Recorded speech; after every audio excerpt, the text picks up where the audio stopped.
setiap perbuatan baik belum tentu aman tuh pahalanya ya. Belum tentu aman. Sampai amannya itu saat kita mati. Ya betul. Kalau itu bisa dijaga, insya Allah aman. Jaga berapa sedekah dan sebagainya. Ya makanya kalau memang dia mau kasih aja 100 juta, nggak usah dipublikasikan. Nah, kan di sini kan deg-degan dia. Oh 100 juta, eman juga nih kan gitu ya. Berarti bagi maaf nih yang penjual teh juga ujiannya bertubi-tubi. Iya. Nah, bagi beliau sang penjual teh ini ujian untuk mendapatkan rizki yang tidak disangka-sangka. Oh, itu namanya tidak disangka-sangka ya Pak? Iyalah, disangka dari mana? Itu orang nggak direncana. Kali dia ngamalin sesuatu kali ya. Malam-malam ya. Nah Pak Ustadz, ini bagi seseorang yang ini kan viral itu kan karena ada medsos ya Pak Ustadz ya. Terus seseorang yang mengupload misalnya video si penjual teh itu sehingga si penjual teh itu banyak yang simpati. Bagi orang yang mengupload ini juga menjadi ibadah buat mereka Pak Ustadz? Tergantung aja niatnya apa. Tetap ya. Iya. Tetap ya. Jadi semua ini tergantung keadaan niatnya. Inamal a'malu biniat. Itu harus difahami. Tergantung niatnya. Kalau memang niatnya semuanya untuk pansos ini enggak. Nah, kayak kita bercerita seperti ini menggambarkan aja bahwa itu ujiannya beliau sang penjual teh. Jadi dengan uang segitu mau dikemanain, kan gitu.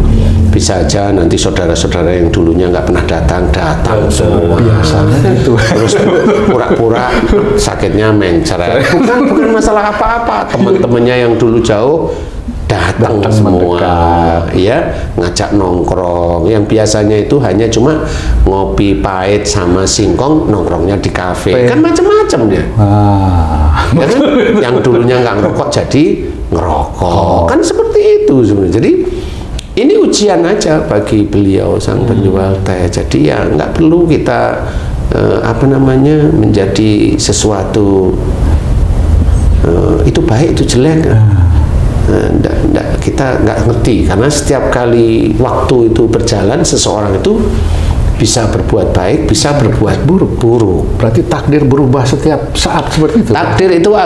Takdir masa depannya akan berubah dari apa yang dikerjakan saat ini. Seperti itu. Menentukan ya. Menentukan. Makanya takdir besok yang katanya bahwa takdir itu 1 tahun, 5 tahun, 10 tahun, atau 1 bulan, atau seminggu, itu tergantung saat ini baru yang kalau ini dikategorikan viral ya baru ini nih mulai. Untuk beliau sang penjual teh baru kali ini. Untuk beliau yang memberikan simpati yang tidak perlu namanya di ini, takdirnya juga baru ini juga. Kalau ini ditetapkan ini menjadi suatu garis awal ya.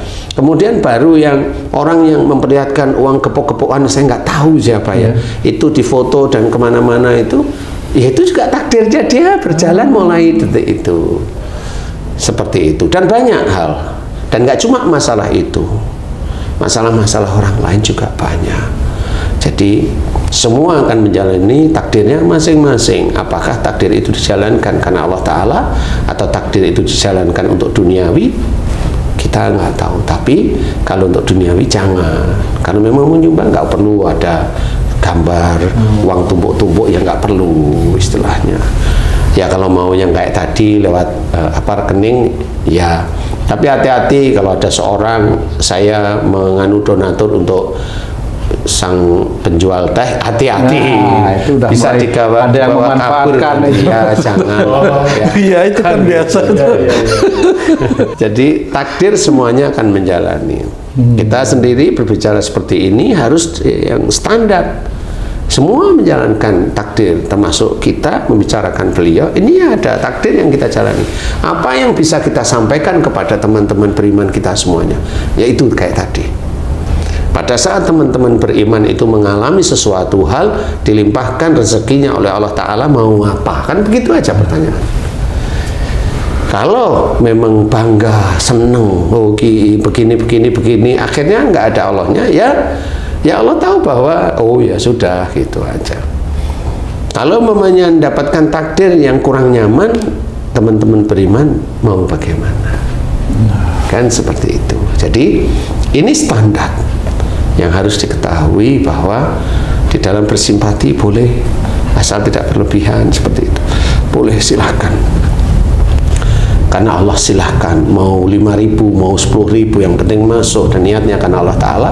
Dan kalau nanti umpamanya, oh ini loh yang transfer itu ada namanya, udah diem aja, nggak usah bicara, walaupun hanya cuma 2.000, udah nggak usah ngomong. Oh, ngomong gimana 2.000? Takdirnya baru segitu. Kan ini kan, ini kan membahas, jangan sampai gitu loh. Iya, ya, nggak usah diomongin, walaupun 2.000 nggak usah ngomong. Nah Ustadz, maaf Ustadz, kalau saya nih yang jadi di posisi penjual teh nih Ustadz, apa yang sebaiknya saya harus perbuat, atau saya harus bersyukur pada Allah, seperti apa caranya? Jadi gini, semua uang yang digelontorkan oleh orang-orang kepada dia, beliau sang penjual teh, itu atas izin Allah. Dan harus diingat, ma sabaka min hasanatin fa min Allah. Apa saja nikmat yang diterima oleh beliau sang penjual teh, itu adalah dari Allah. Nah, kalau ini menjadi rasa syukur yang kuat, mulai detik itu beribadahlah kepada Allah Ta'ala dengan sungguh-sungguh. Bersyukur terhadap nikmat dulu yang lupa, mohon ampun terhadap dosa-dosa dulu yang lupa, dan sebagainya, terus menerus. Sholat 5 waktu, ya kalau mulai sekarang itu sudah jadi jutawan, ya banyak-banyaklah sekarang. Mohon maaf ya, bertahajud, duha, jual teh nggak apa-apa, nggak ada masalah kok. Kalau hal tersebut insya Allah halal, nggak ada masalah. Menurut saya ya, walaupun jadi jutawan nggak ada masalah, lakukan aja. Tetap kemudian belajar istiqomah, kemudian belajar rendah hati, kan gitu.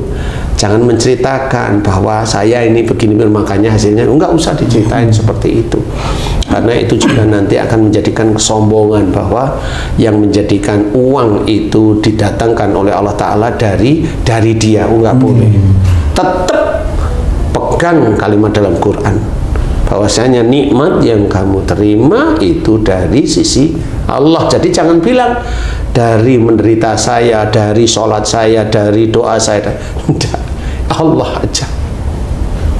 Kenapa? Banyak orang yang belum Islam, dia nggak pernah doa kepada Allah juga dikasih, ya udah gitu aja. Jadi cara melihatnya begitu, berarti memang semua dari sisi Allah. Jadi jangan menjadikan kita itu merasa bahwa diri kita itu Tuhan, tidak boleh. Merasa diri kita Tuhan, ini saya gara-gara ini nih, saya rezekinya banyak, nah kan merasa dirinya Tuhan. Tidak boleh seperti itu. Tidak boleh, itu syirik, dan jangan lakukan. Nah, bagi beliau sang penjual teh, ya harus belajar lebih dekat kepada Allah Ta'ala, karena memang itulah yang istilahnya apa, yang paling kuat. Rezeki tidak disangka-sangka, iya begitulah. Kayak ini harus kita pahami. Nah, bagi sang penjual teh itu memang harus bagaimana? Bagi sang penjual teh, ya lebih mendekatkan diri dalam bentuk ibadah, khususnya ibadah-ibadah yang wajib, yaitu sholat 5 waktu, kemudian ditambah yang sunnah-sunnah dan yang lain-lain, dan kemudian belajar agama dengan baik, dengan guru-guru yang baik. Nah, mudah-mudahan itu akan menjadi lebih baik di hadapan Allah Ta'ala. Nah, itu mudah-mudahan harta-harta yang dititipkan dari orang-orang yang tidak tahu apa keinginan orang tersebut, itu malah bisa menjadi manfaat bagi beliau sang penjual teh. Begitu sebenarnya. Jadi kita harus memahami, belajar dari apa yang sudah terjadi. Mudah-mudahan semuanya itu senantiasa tunduk dengan peraturan-peraturan Allah, termasuk kita. Amin. Termasuk kita. Kita tunduk dengan peraturan Allah yang ada dalam Quran, yang ada dalam hadis Nabi, dikerjakan dalam sunnah-sunnah. Kita contoh dalam syurah Nabawiyah, kita harus belajar. Mudah-mudahan manfaat bagi semuanya. Mudah-mudahan manfaat bagi semuanya, khususnya bagi kita. Allahu a'lam. Alhamdulillah. Terima kasih banyak Pak Ustadz penjelasannya. Sahabat beriman dimanapun berada, banyak sekali hikmah yang bisa kita petik dari semua kejadian yang ada di sekitar kita. Mudah-mudahan Allah mudahkan kita untuk bisa mengaplikasikan apa-apa yang telah disampaikan oleh guru kita pada tayangan kali ini. Sampai jumpa di video kami yang lain. Wassalamualaikum warahmatullahi wabarakatuh. Waalaikumsalam warahmatullahi wabarakatuh. Alhamdulillah.